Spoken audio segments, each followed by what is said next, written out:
Hello viewers, আশা করি তোমরা সবাই ভালো আছো। আজকে মাটি তৈরির একটি ভিডিও নিয়ে হাজির হয়েছি।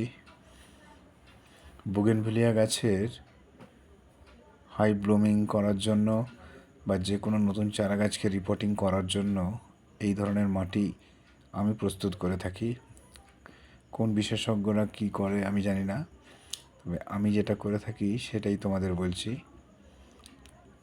60% গার্ডেন সয়েল, তার সঙ্গে 30% সাদা বালি বা এমনি নর্মাল যে রিভার স্যান্ড ব্যবহার করা যেতে পারে। তার সঙ্গে 10% শিংকুচি এবং হাড় গুঁড়ো এবং 20% বা 15% মোটামুটি গোবর সার ব্যবহার করি আমি, আর 5% মতো নিম খোল।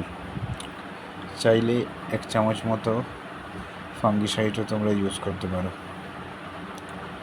এইভাবে আমি প্রায় যে মাটিটা দেখতে পাচ্ছ মোটামুটি 10 থেকে 12টা টবের জন্য মাটি তৈরি করছি। এই অনুপাতে তোমরাও তৈরি করতে পারো এবং যে কোনো পুরনো বুগেনভিলিয়া গাছকে রিপোর্টিং করার সময় এই মাটি ইউজ করতে পারো, অথবা নতুন চারা গাছ সংগ্রহ করে সেটাকে পটিং করার ক্ষেত্রেও এটা ইউজ করতে পারো। পারলে এনপিকে, ব্যালেন্স এনপিকে 20-20-20 টপ পিছু মোটামুটি 6টা থেকে 8টা দানা ইউজ করতে পারো। আশা করি তোমাদের গাছ ভালোই হবে। আমি ব্যবহার করে দেখেছি, যথেষ্ট ভালো রেজাল্ট পেয়েছি। ভিডিওটা ভালো লেগে থাকলে অবশ্যই লাইক করবে, বন্ধুদের মধ্যে শেয়ার করে দেবে।